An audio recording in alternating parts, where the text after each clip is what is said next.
नमस्कार, आप सभी का इस YouTube चैनल मौर्य बीज भंडार पर बहुत-बहुत स्वागत है। और आज की ये वीडियो सच में काफ़ी ज़्यादा महत्वपूर्ण होने वाली है, क्योंकि इस वीडियो के अंदर हम बात करने वाले हैं जिप्सम के बारे में। बहुत सारे किसान भाइयों के मन में ये प्रश्न हमेशा बना रहता है कि जिप्सम जो है हमें फसलों में कब ज़रूरत होती है, कौन-सा जिप्सम डालें? आज की इस वीडियो में हम बहुत ही डिटेल के साथ समझने की कोशिश करेंगे। वीडियो थोड़ा-सा लंबी ज़रूर सी हो सकती है, लेकिन आप वीडियो को पूरी देखना। तो सबसे पहले हम बात करेंगे दोस्तों इस वीडियो के अंदर कि जिप्सम डालने से हमारी मिट्टी के अंदर क्या बदलाव होते हैं, मिट्टी में जिप्सम डालने से पहले क्या होता है और जिप्सम डालने के बाद में क्या सिचुएशन होती है। इन सभी को समझने से पहले हम बात करेंगे दोस्तों जिप्सम के बारे में। जिप्सम क्या है? तो अगर हम बात करें जिप्सम के बारे में, तो जिप्सम एक प्रकार से क्या है? तो जिप्सम एक खाद है भाई। सिंपल सी बात है, क्योंकि मिट्टी के अंदर जो चीजें पड़ती हैं वो खाद की श्रेणी में आती हैं। तो जिप्सम जो है वो एक प्रकार से खाद है। अगर हम इसके फार्मूला की बात करें दोस्तों, तो इसके अंदर हमें कैल्शियम सल्फेट दाश 2H2O देखने को मिलता है, यानी जल के दो अणु हमें इसमें देखने को मिल जाते हैं। अगर हम इसके रिएक्शन की बात करें, तो जब हम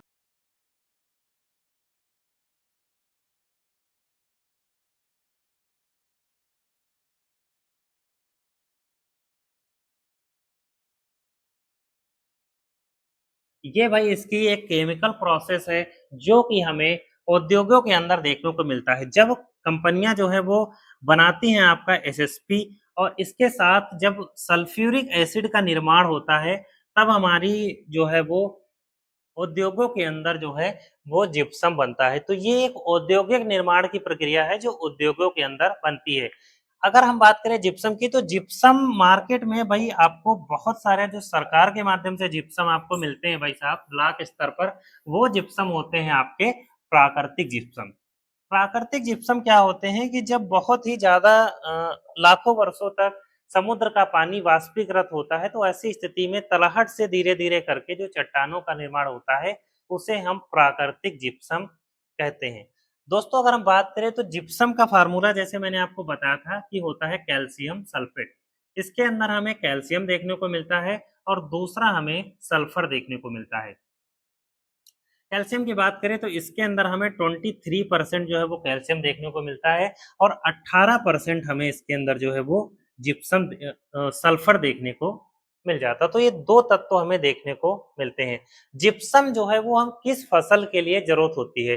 तो जिप्सम का सिंपल सा काम है कि जो हमारी ऊसर जमीनें होती हुई उनको सुधारने का काम करता है। तो ऊसर जो जमीनें होती हैं उनकी जो मिट्टी होती है वो क्षारीय होती है। क्या होती है? क्षारीय होती है। तो क्षारीय मिट्टी के लिए जिप्सम बहुत जरूरी होता है, क्योंकि क्षारीय मिट्टी के अंदर एक तत्व पाया जाता है, और वो जो तत्व है वो है सोडियम। सोडियम इसमें बहुत ही ज्यादा मात्रा में होता है, जो मिट्टी क्षारीय होती है, यानी जो ऊसर जमीनें होती हैं। तो क्या होता है, जब कैल्शियम सल्फेट के साथ सोडियम मिलता है, तो क्या करता है कि कैल्शियम जो है वो सोडियम की प्रक्रिया को धीरे-धीरे कम कर देता है। जब हम जिप्सम को खेत में डाल करके पानी लगाते हैं, तो जो आपका कैल्शियम है, यानी कैल्शियम जो है वो इस सोडियम को लीच कर देता है, नीचे की तरफ दबा देता है, जिससे हमारी जो मिट्टी है वो भुरभुरी हो जाती है, पोली हो जाती है, और मिट्टी में उर्वरा शक्ति जो है वो बढ़ जाती है। तो जिप्सम डालने से क्या होता है, मिट्टी में जो पानी रोकने की प्रक्रिया है वो भारी मात्रा में हो जाती है।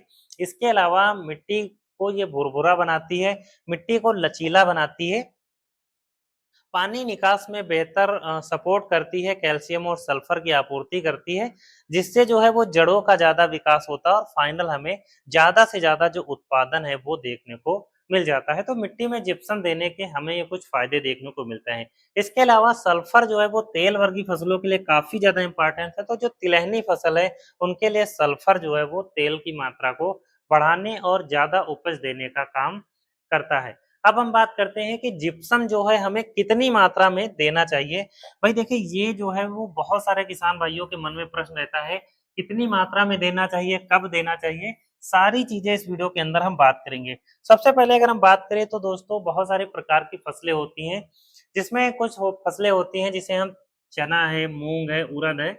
इसके अलावा दोस्तों आपका धान हो गया। इसके अलावा जो तिलहनी फसल होती है, सरसों है, राई है, ये जो तिलहनी फसलें होती हैं, इन सभी में यानी अगर आपकी खेत की जो मिट्टी है वो स्वस्थ है और आपको लगता है कि अगर हमें उसे उर्वरता शक्ति को बढ़ाना है, तो ऐसी स्थिति में आपको उसमें जिप्सम का प्रयोग करना पड़ेगा और ऐसी स्थिति में आपको जो जिप्सम का डोज़ है, वो आपको लेना है दोस्तों 200 किलोग्राम प्रति एकड़ के हिसाब से। ये बहुत ही मैनुअल डोज़ है और इतने डोज़ में अगर आप देते हो, तो भाई आपकी जो मिट्टी है वो कभी भी खराब नहीं होगी। लेकिन अगर आपकी ऊसर ज़मीन है, तो भाई ऊसर ज़मीनों के लिए एक सिंपल सा फंडा ये होता है क्योंकि इसमें हमें ज़्यादा मात्रा में देना पड़ेगा, तो इसमें लिए हम जो है वो 1 टन की ज़रूरत पड़ेगी और 1 टन यानी मोटा-मोटी 1000 किलो जिप्सम की ज़रूरत हमें पड़ेगी। अब दोस्तों हम बात करेंगे दोस्तों कि जो जिप्सम होता है वो हमें दाना वाला लेना चाहिए या फिर पिसा वाला लेना चाहिए।